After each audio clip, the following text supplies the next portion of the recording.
mang an ni a chuan I buk te a min thuk ruang che ti pathian thua kan hmua mang an ni a pathian buk te thu ruk a om thei tur chuan kan theiang to ka pathian kan bel tram sa mangaya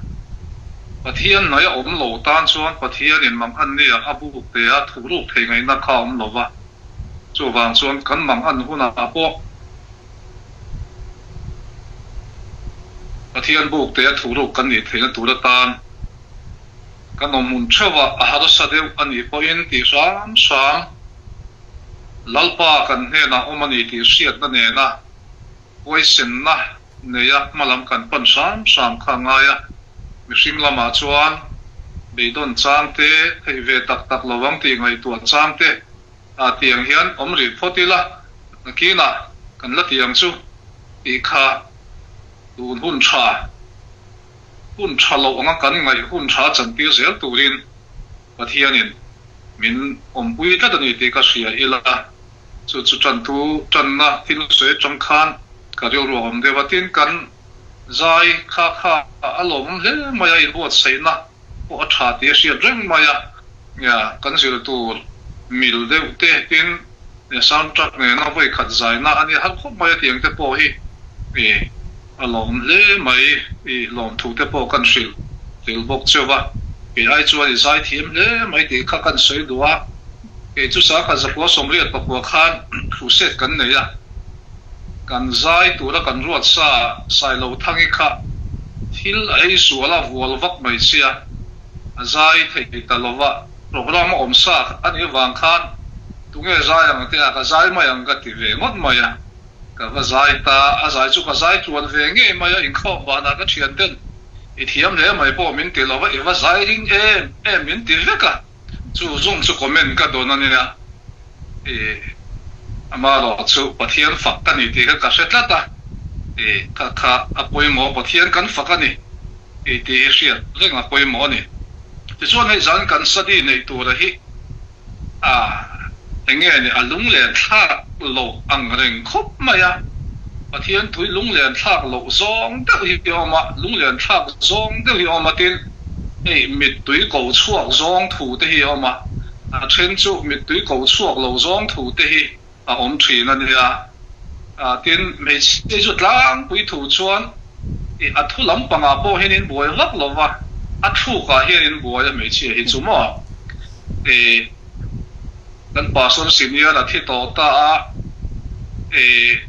reverend thansia ma khana soya nu ho bula chuan nu ho wi chu a thu ka boi in nia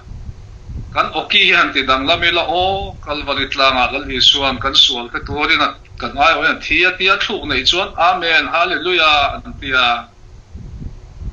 ti lo zong khan la le su chu si pai te an mana anu vo or man kheng bet ok men ti la pa so tharau mi lo da em chun ti le maya nu ho chu thu ka boi ni antia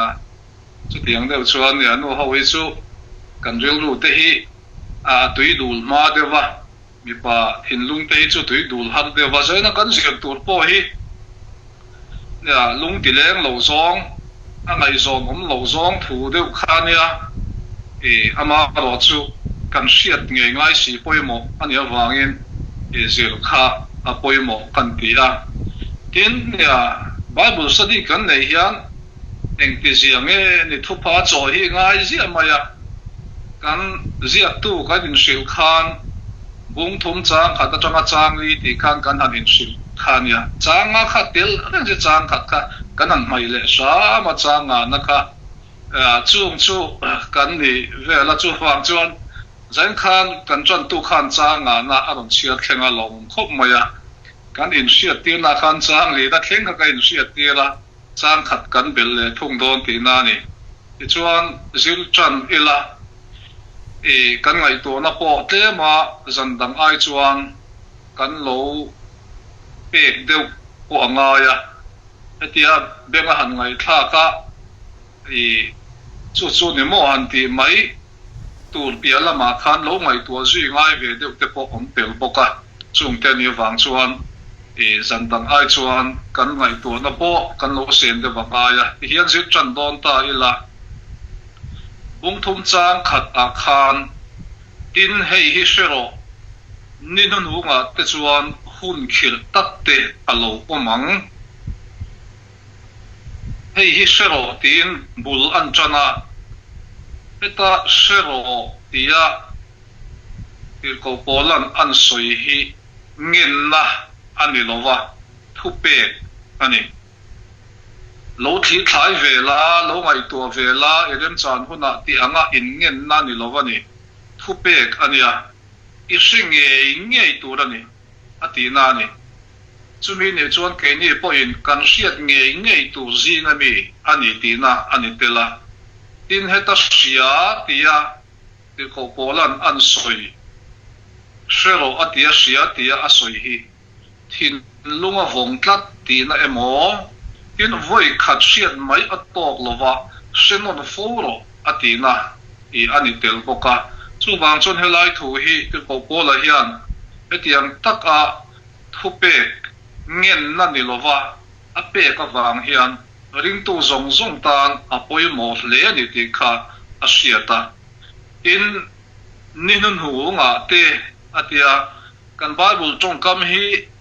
kan chiat chian hi ngai fowa kan chin chiat chian hi ngai fowa ninu nu nga te atia hun nu nga te atilova in atong kama hian te ti atela pakhat item soinani ninu nu atiringot lova a te ti kha soitela chu me ni wang chon hetilaya ninu nu nga te ti na soi chu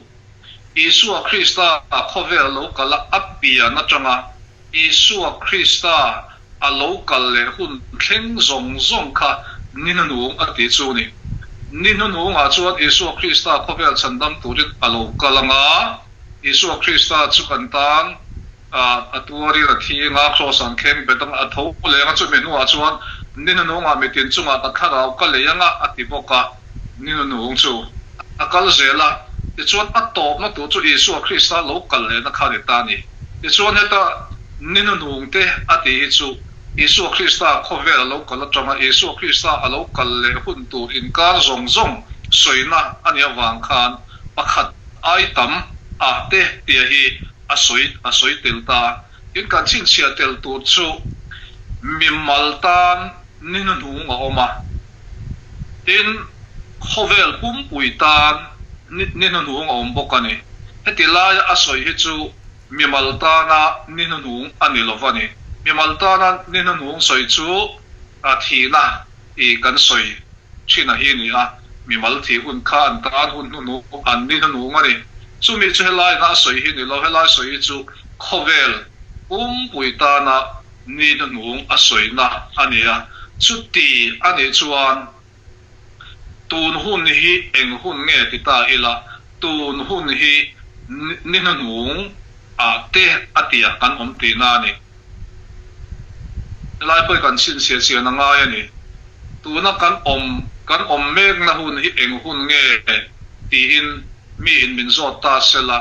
kan cha na tu chu tuna hun kan om na me khi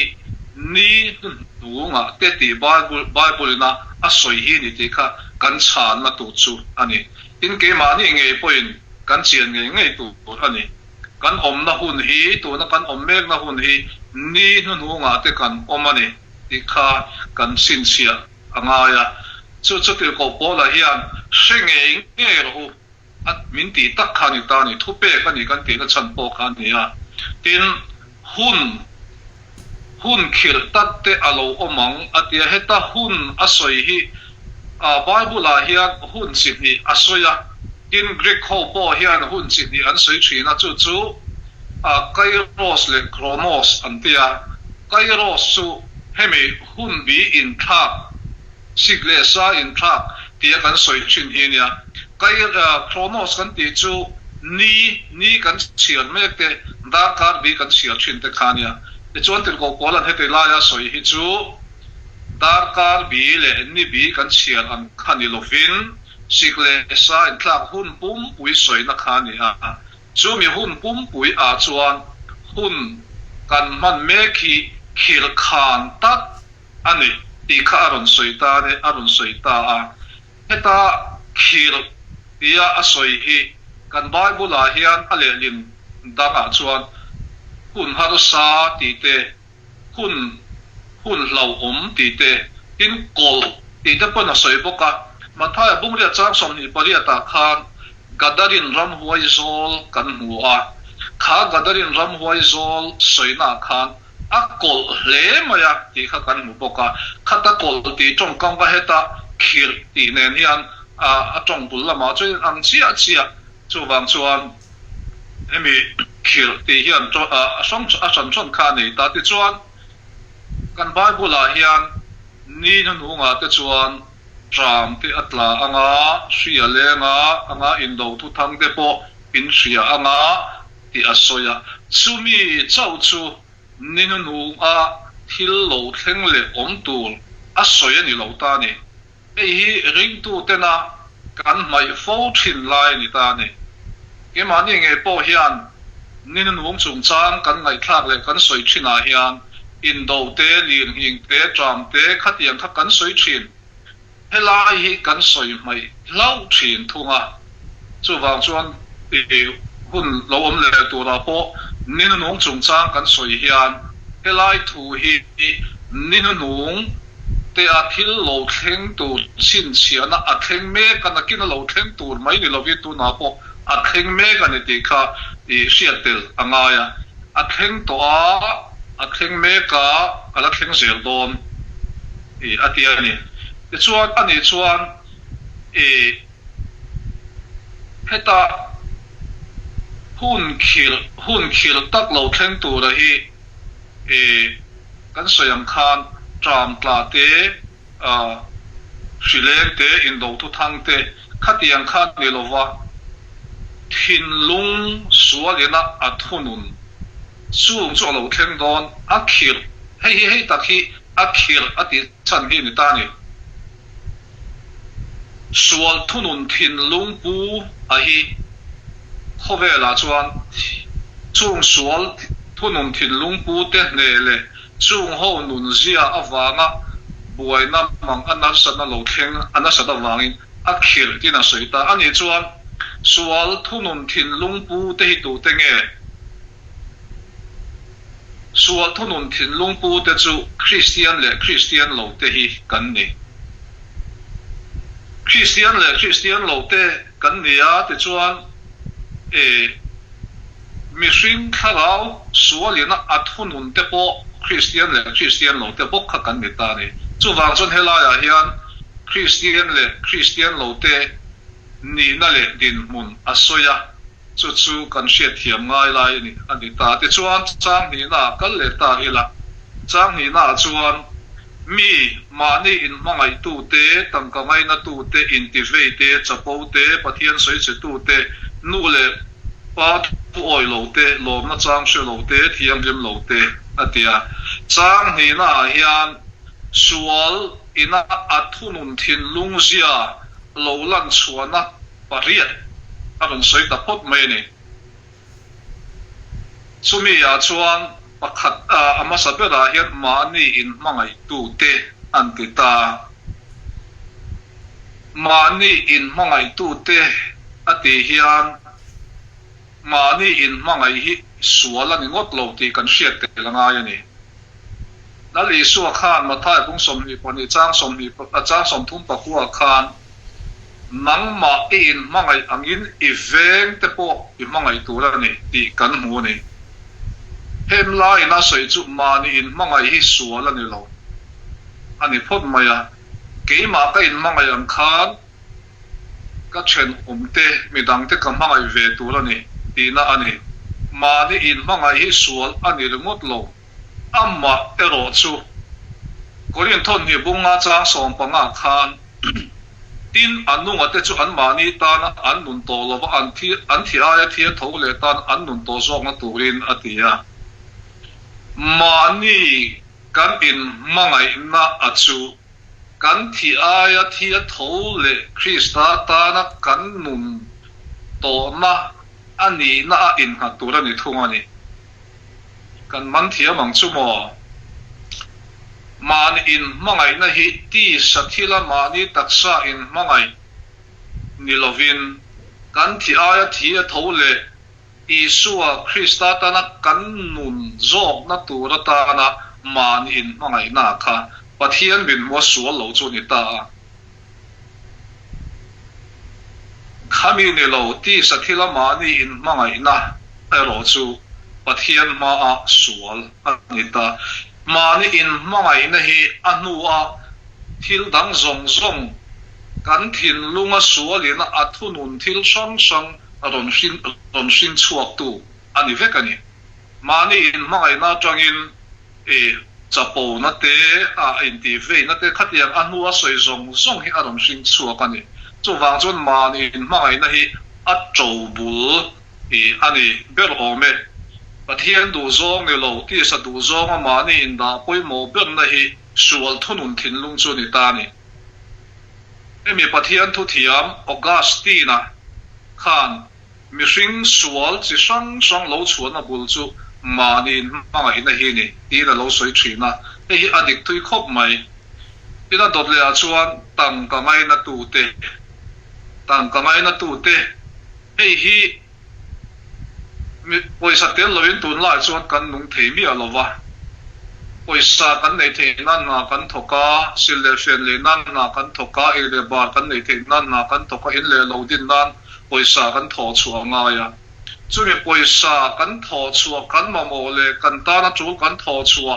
poisa kan zu tho chuwa soi sel na a thalo tin ani lova ama ro chu poisa hi kan nun engkema thutu siam na atana kan mang ani chuan tang ka ngai na tu zinga kan telanga in ke mani aya sum da poi mo na a kan nu na om chuan tang ka ngai na tu zinga hian kan telanga kan beng akaw na poisa kan ena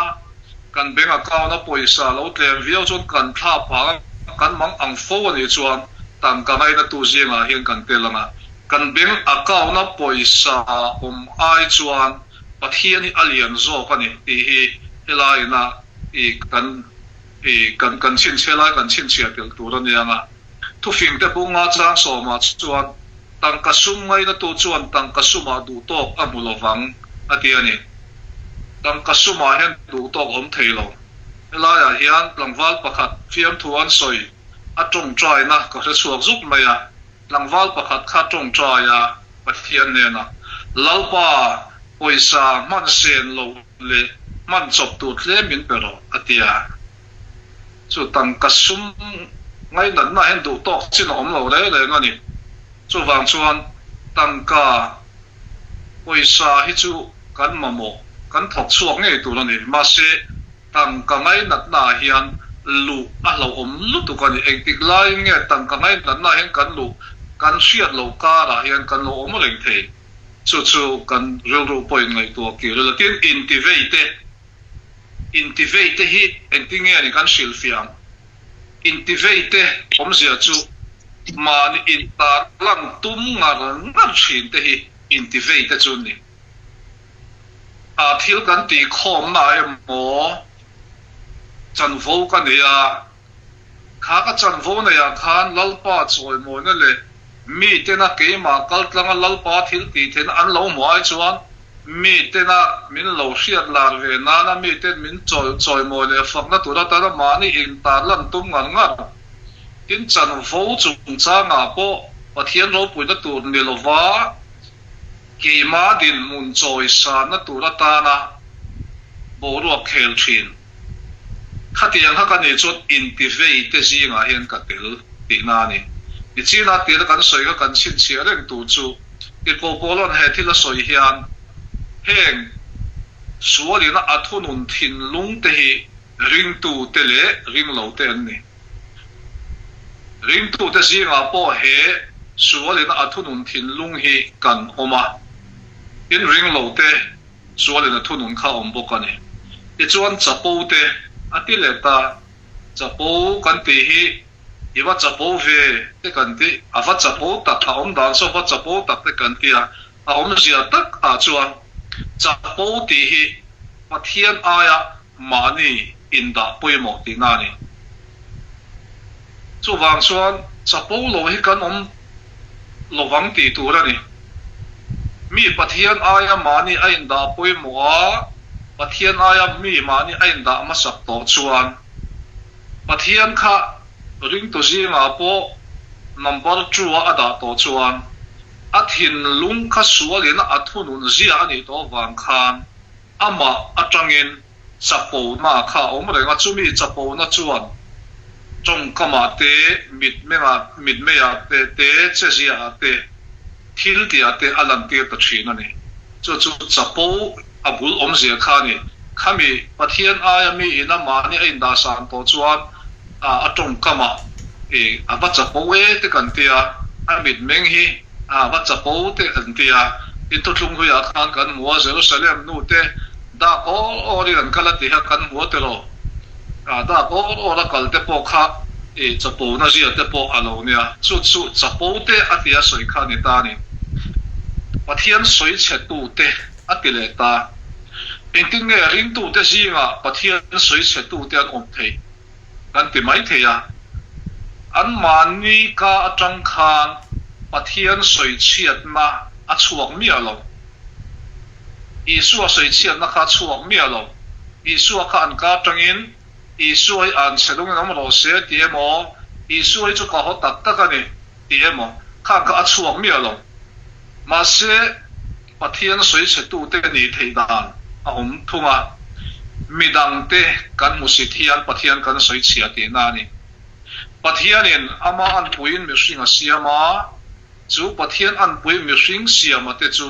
Christian an niamo Christian lo an niamo kan da niama kan musit chuan pathian kan soi chia kha alo ni renga tin kan thin lung kha midang te len ve lo na alo nein pathian soi che tu kan ni thei bok ani ikhan toy te ten kan soi fia na kha kan ngai to nen lo ngai to zui ta ila mei kan man thiam zel tu ra kan nga ya nu le pa thu oi lo te atile ta nu le pa thu oi lo te inu le pa thu oi lo ti sil ti na kan mo om sia chu pathianin chung kwa hian thu nei tu ra da chu nu le pa te an ni thu nei tu ra pathianin a ruat nu le pa te thu oi lo chu pathian dan bo chiat na ani a ram atluk chiat ma in chung kwa atu cheng ye ngai thin chung kwa atluk chiat lo chuan ram hi atu chengai lo mani ram tu chia reng hi chung kwa tu chema saram an ni vekani chung kwa atluk chiat ma chuan ram hi tu chengai lo mani chumi omzia chu pathian thu pe khi adik renga pathian thu hi thil ati thei reng ti na ni nu le pa thu oi ti hi ne he mi tu na kan study pia lam hian soi izau het kan dua kan nu le kan pa te hi mi nu le pa te angin nu le pa nei tan nu le pa nei to lo te po kan om mai theya nu le pa la nei te po kan om theya nu le pa ate hi mi nu le pa ain hiam na konga an hiam mai the ziak le chiat pon thiam lo mai the khovel te na tang chon an musi khom vio mai the ma se pathianin athu an thu ko oi tura ka chungo thonei tu ra min pe kan nitlat in kanu le ka pa te kha zurui mi pathian chi lo mi an lo ni mai the yang thar lo pon ni mai the ta tak hian ring tu tam tak kan lo cham na lai hi ni kan film ko ngai ka pa chu su in mi ni mai the kanu chu in kho ngai lo a thu po pathian thon lap tu pom lo ni mai the ma se pathianin ka chunga thu nei tu ra a ruat ani miao wangin kanu le ka pa chu an thu ko oi ngai ni mun tam taka hian ya kan kalvel na te po hian ani thowa nu le pa nu pa zu in an fa te le kathiam taka chuak ko sana po rong bol tu khatia ma chuak khami enga mo zada no mani chung chu ka zo chian na chuan an nu le an pa te kha le kha thiam lo mi mol mai tin nu pa zu in thin te po ni ma sela an nu le pa te khoya man za pui ngai lo re an nu le pa te khami nu le pa officer te bola po kal pui se lan za pui ngai lo in an thu an oi an thu kha chia than oi a chu pathian mal so ma lo lu na khani ta ni hi tun la ya kan siat thara pui mo khom mai kan nu le kan pa te chu mi nu le pa te angin suman la lu tam lo ni mai thei lo te pon nei lo ni mai thei ziang le chia ran thiam lo ni mai thei zu ten inin ko than pon be lo ni mai thei ma se an thu kan oi tu ra thu nei tu ra pathian adam ani mi wang khan pathian thu tiam ke ma nin kan chan na tu ra tan pathian thu tiam ti tu khan kan poi mo hi tun la ya chuan chalai tam tak nu le panei tam tak no pang te na an lo cham na lian tak lai ni chu wang chu the lai hi a poi mo khop mai a dot le kal leng lom na chang shelo te ini hawa chuan lom na chang shelo kan kher lo mai thei ma lo chu helai na soi chu lom na chang shelo ati hi adang ta dai mai ni pathian le mihring pui te laka bat nei lova in ngai te tina ani robu kha chang som ni pakhata kan mu chu pathian se sin pathian angin an choi moi lova lom thu po an soi hek lo atia pathian le mihring pui te laka bat nei lova in ngai te tunla ya hian nang ni pon in bengin in chefo bin ka ding nang ni pon sei chu to mai te in thin rim da wa tu te ne na mai han ni khan i chaw mi sai ka ni lo te pon ti tho mai te i chaw mi sai ka ni lo an ti te in i la ka chat soi ka ba lo te kan ti ta ni mo ti ga pathian thu khana ti kha mangai na chaw lo chu tu ma eng ma ba su tu te ne na po pat kan nei chu mangai na hi ni chu mangai na a chu kan pek lo chuan lom na chang se lo ji ga mi kha kan ni ta dai mai ni chu che ta lom na chang se lo te a ti hi ani ya a dot le a chuan thiang lim lo te a tia thiang lim lo te a tia hi chu thin lung lama thiang rim lo te le pon lam thil tia te an tong kama te pathian du lo zong pathian trina om lova nung te a soi na kha ni helai chu kan chiang tlang tu ra ngai la soi phui lu tuk lo la chang thum na kal le mangai na pian pui nei lo te huai kombol te hek tu te in sum thei lo te mi kol sen te chadu hau lo te chang thum na kan hule ta mangai na pian pui nei lo an ti te hi ama kom khop mai te lo aum zia chu an pian tir atanga mangai na thin lung nei lo ti na ni lo va ni pui te ka mo lo mo ya ba lo om ve pui te po vang ma ga don lang lo mai pian tira changa mangai na thin lung nei lo ti na ani lo va heta mangai na a soi hi hei bible a hian mangai na chi song song a soya agape ti te filio ti te storge ti te soya agape chu kan shemaya pathian mangai na filio ti chu mi pa le me chi anu lat lam wal in ngai zolin mangai na storge ti hi chu chung kwa nupuin pasala mangai na pa in fa nupuin mangai na nu le pa in fa ten mangai na fa ten nu le pa mangai na khami chung ko mangai na soi na khani ta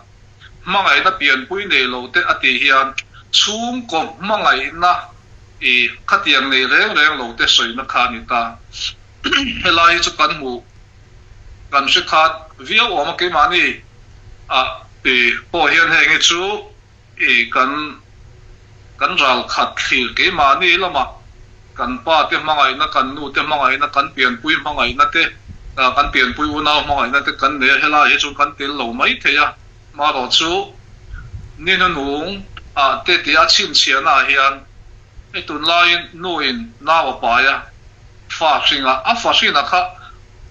họ lại em một đã top bắt tin mi bol hồ bom bula te khát tiền nụ chia top mấy khang khát tắm ta kan om to ni cái này chọn khát tiền khát chút còn về experience lo mấy thầy mà sẽ nên nó nung chin chiên mấy cái hiền khát tiền mà ni real ra phát tiếng ấy po anh bia bol hồ bom mà đã tầm mấy thế mi vẫn đã mi chọn tu đã chun chọn mấy thế in hay orphanage nó biến nó chân thế po khát tiền khát anh ya khát tiền khát có về là hiện ông tin trên khát ta chọn nu le pa mangai na reng nei lo ma ni nom sak na ri lo ti bi ka po ri lo an ti the tu lo om po chuan nu le pa mangai thin lung po nei chong lo ka tiang tam tak khan om ve po ka ni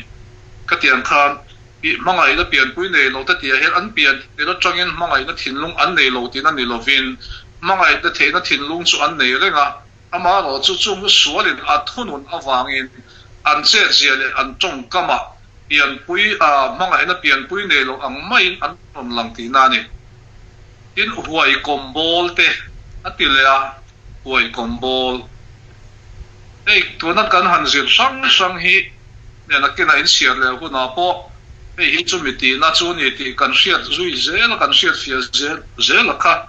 apoi mo do na chu tan chuan lo chi zui zel ta ila huai kombol te ati om zia chu ngai dam dil tu te ngai dam thelo ti na te mi an in ti buaya in rem the na kong om renga ma se in rem na kong om rem po in rem du tlat lo soi na te tin mi dang thurwal pui thei tlat lo te chung soi na chu ni ta ni la e chon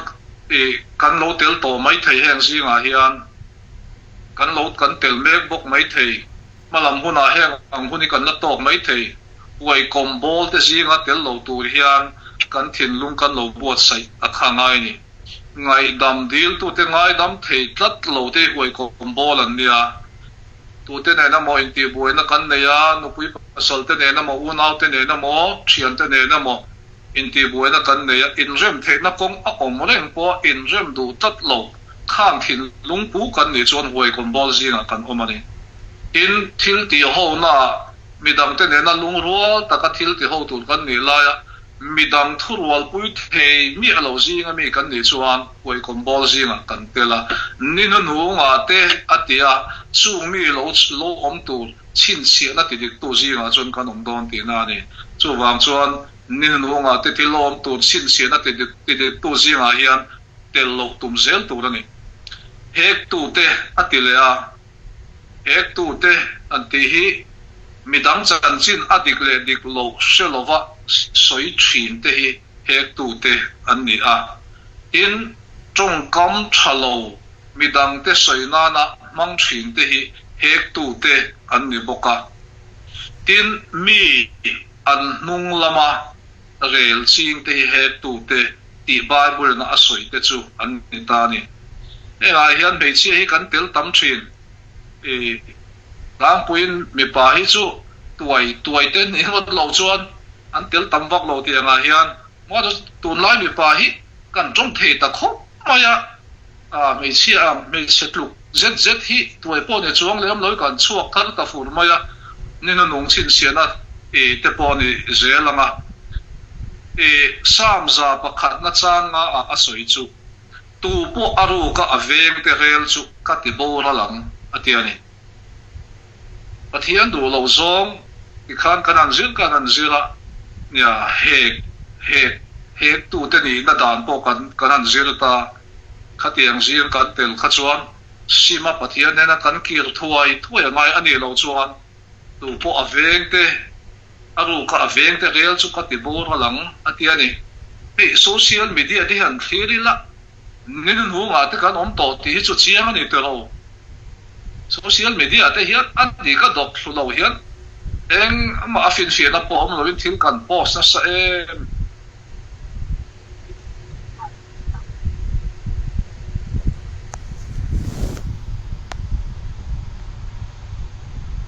ti hi mei chiat na in sum thei lo te soi na ani heng te po hi ro mi pat mei chiat na in sum thei lo kan van thanem te lu hemi mi pat mei chiat na mai ni lo hemi pornography kan an ti mi pat mei chiat na man na film en na te hian edit patling edit langwal edit mei chiat po khatiang edit an tam to ni khatiang khan in sum thei lo ba he mi pat mei chiat na hen kan tamani in thin rim na laka in sum thei lo kan thinarima du to me kan ang bian ma ka tho vem hok te kan ti thangota thin rim na laka in sum thei lo an bian te hi a chalo wania tin trong kam in sum thei lo te po hi a chalo wani kan trong kam man sim te po hi ali kuai trong kam de man chuan tu te mo thin lung kan lo vatin na viau theya kan hriat lo lai khan tu te mo chu pathian ne na enga tinge tia mit tui ne na trong trai zoi ngai kan lo kan siam thei bokani trong kam in sum thei te ngai tin ele ina in sum thei hi ngai boka en te tu na chu na poi mo khop mai ele ina in sum hi chen chu a lo luak chuakin thil kan uara a chen chu pian nal du lu tuka wangin kan uar lo le lu tuka kan sel na that lo pui khopin chu wang chuan le in chung changa hian engkim in tia piang pathian ro puinan ti ro atia chu kan ril ruina kan da poi mo khop moya in sum le pa ya hian in sum a ha ro khop mai sum le pa om to chuan an tlang rui moya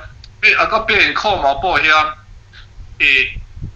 da ru le chan ve kan chan ta helam hun ang ka soya helam hun ang da ru le chan ve kan chan ta da ru le a chan ve da ru ka chang alut ma sa pathum chu cheng sa nga theu an hlong ti tai la chu kan lut ma viau mai the ni pero chu wa chuan hemi etiang kho ma po hian sum le pa ya hian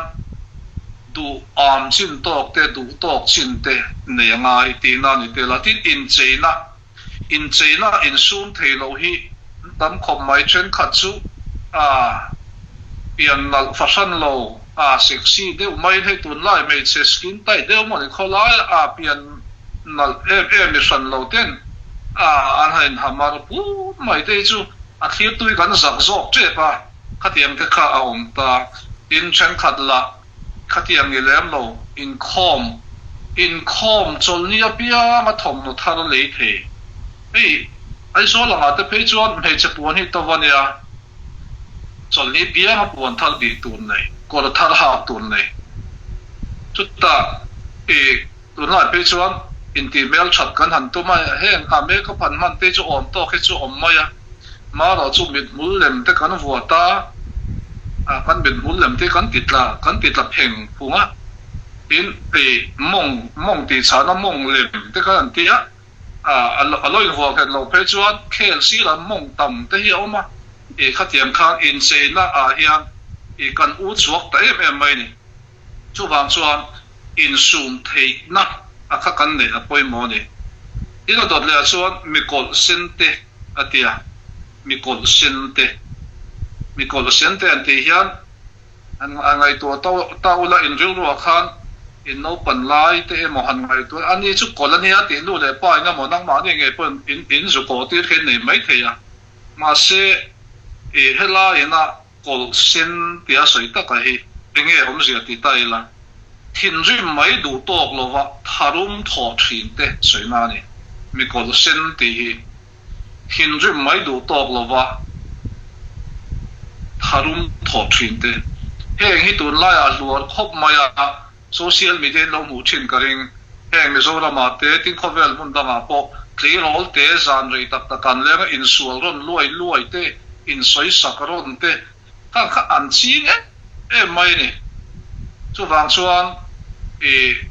tu na kan hut man me khi ni no nga te kan om to ni ti chin sia na kha ani ta tin chadu hau lo te atia among an thang du don khop mai he tia ang fai nei tai da chadu hau lo mai hi mangan tha dan tu kha ngai tu ta ula sitlaya chadu hau lo te an ti hi chu om sia chuan nun dan tha po on sia ma se nun dan tha chu an musita in nun dan moi po on sia nun dan moi te chuan thau tha ti na kha nia hey social media po hian an ula tu te ne mo way me ne mo VDP ne mo tu te mo han man ta chuan social media nun post ta ni tuna suala nei lo ten an lo comment ang an tia el se na chong ka mani suala nei lo ten an lo comment ang om sia chon se om sia kha etiang hian ti tu len mon le trong trai sat wat nen tu cha ne na in zil khan ti ni sela an non tiang an ti na ni chu khatiang khan kan thil kan ngai tu na reng po hi pathian thuin adik acha amoi chu nun dan tu ani ti lama hi kan mau sam ta zel mai tam tak hian chu wang chuan heng te po hi ni nunga te kan omme ka ni ti lan ti tu ani ta in chang li na vervek te thunu don lo te in ngai lu te pathian mangai ai ma ni lom na mai mangai sok tu te ni don si atia vervek te ati hi mana han kan soi to in ka sia vervek ti hi chu lem chang ti na emo mani ni na tak ni lo lan ti thin tu soi na ani kini poi kan vervek tam ve vio mai the ni ro kan ni dan mia lovin kan in lan ti la thin che de kha he ta tu te mo kan sa song de no kal chon sai dam om do chong kam ne do ten kan lo te chu ta kan ho song do kal chon me lo chen kan ti du chona kan se dik ta kha kan lan chu tir le ta ma ya ki khan verve te chu mani ni na tak ni lo anung ho soi na ni he ta om le the chu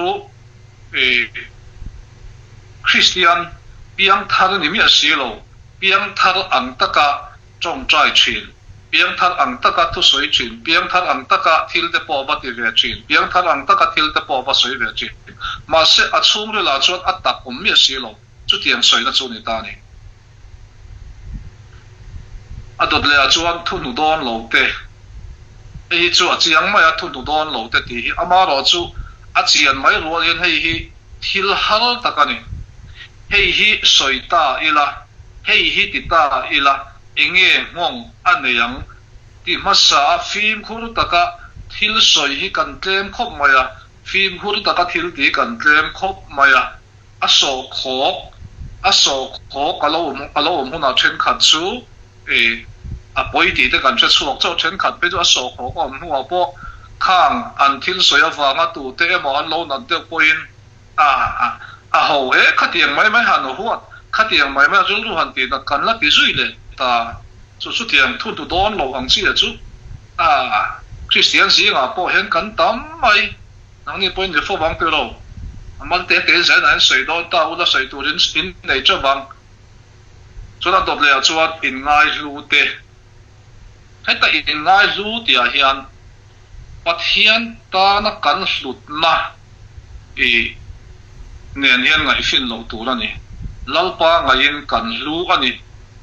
ti hi heta in ngai lu te ti zinga hian atil lova Krista thisen awanga kan sual tlen fai kan ni na te Isu Krista awanga chandam kan ni na le pathian mi ta kan hlut na ahi asani na oma heta in ngai lu te ati hi chu ti sathila in ngai lu te asoina ania hemi in ngai lut na hian chapo na asinga chu chapo na chuan pathian le midang te le mani nge po an ni na diktak mufiatur shefiaturin hei hian ahliata ni chu wang chot in ngai lut na hi middel na chikhat ani in ngai lut na hian kan thin lung atidel thin chu wang chot in ngai lut ta kha poi thina chuan pathian mangai aya mani lom na mai mangai zok tu te atile ta Pathian mangai aya mani lom na mai mangai zok tu te ring tu te a soida ani te ro helai ring tu piang thar lo ring tu lo chuan Pathian mangai na nei thei mi lo wa in Pathian hi mangai tu ra nei ti po ring tu lo chuan a hre thei lo wa ni chu wang chuan Pathian mangai aya mani lom na mangai tu te soi tu ra tam khop mai helai hi sualin athunun thin lung putu te ni na chi sam sang ka hi asom pariat na chian ta ni kan zin tam man khop mai te ro sualin athunun thin lung putu te an thin lung zia le alan suadan chi som pariat ti hian kan zir tam man khop mai a chu nga chuan ato a khai khom na hi Pathian mangai aya mani lom na mai mangai zok tu te an ni Pathian mangai tu ani lai khan mani lom na mangai Pathian mangai na da ma sak zok chuan mani in mangai na te sapo na te elril na te itsi na te verve na te tu nu don lo na khang sang kha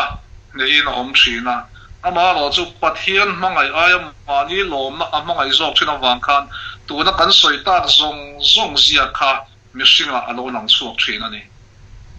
chu ni dan hu nga te kan om to chin sian ani Pathian mangai aya mani lom na mangai na chu tun lai kho vela hian alang chiang khop maya ka soi thina kan soi le lok anga nam sang in culture kan nei ani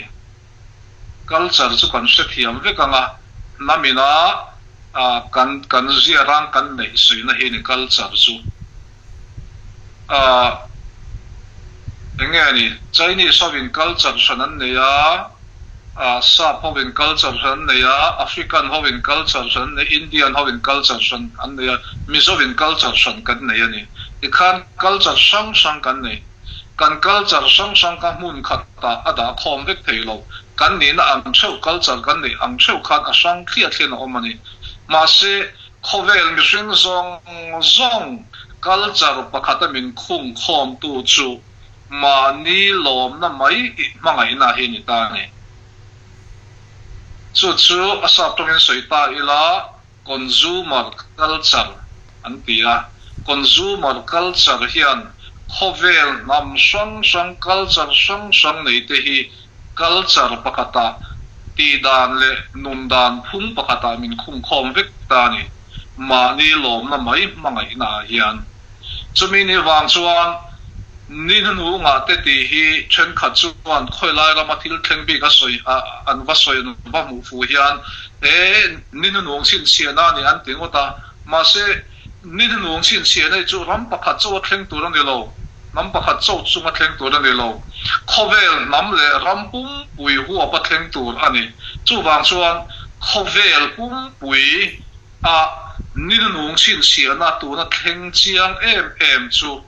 tu na consumer culture ka ti khani ta ni mani lom na mai mangai tu ni na khani ta chu wang chuan Pathian aya mani lom na mangai na hian kan omem ti hi kan ngai tua kan in chut apoi mo khop maya ti chuan chi na ya atir lama kan mai achang ato na bera kha chang ana kha Pathian ngai sak an nei anga ni ma sela athil ti theina chuan oi lo wang chung ang chu hoi san bo atia eta Pathian ngai sak an nei anga ati hi chu Christian lo te soina ni lo pota Christian te soina ni Christian da jinga Pathian ngai sak an na nei te om dan chu enge ti ta ila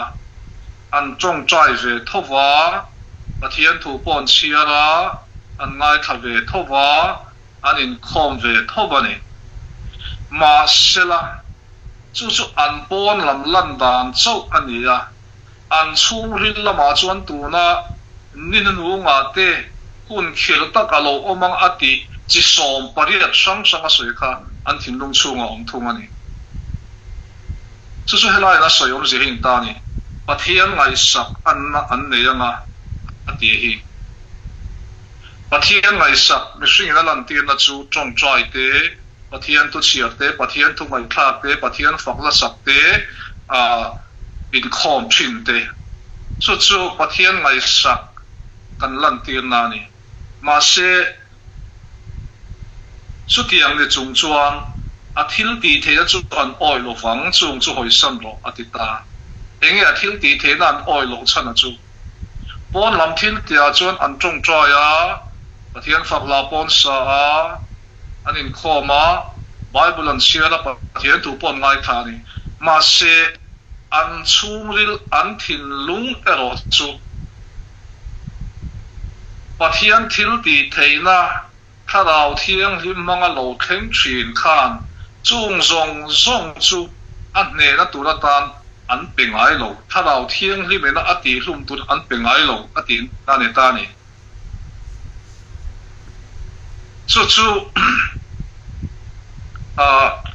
englawa khan kan soibel lo kong helaya hian lalte akhan kan mu chu lal ahapa kha surya lal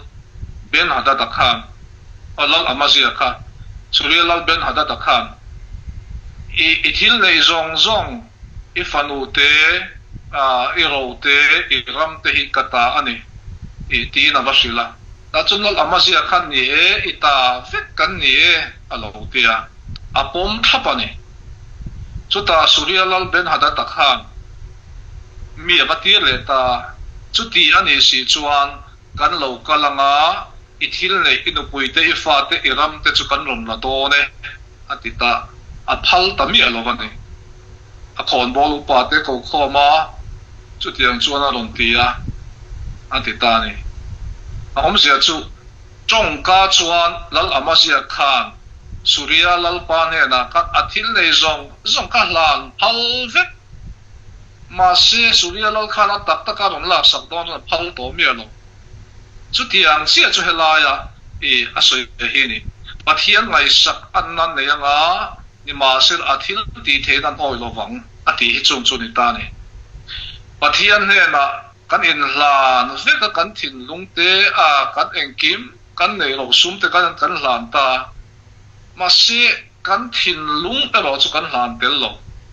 chu me thin lung chunga chuan nina nuanga te chin chia nina nuanga te thil lo thleng tu sang a soi kha a om veka chung chu hal rol turin thalau tin lim ne kan pe phal lo reng chumi ne wang chuan Pathian ngai sak na an na nei sia Pathian thil ti the na oi lo tu zinga hian Christian tam takhe kan om thei chu wang chuan chu tiang mian om ani chuan hoi san ro atiani le khati china khan du to kela san dang an kan te dei ta davin ka sia lalpan atu kan zilte kan tan ma som bo se amen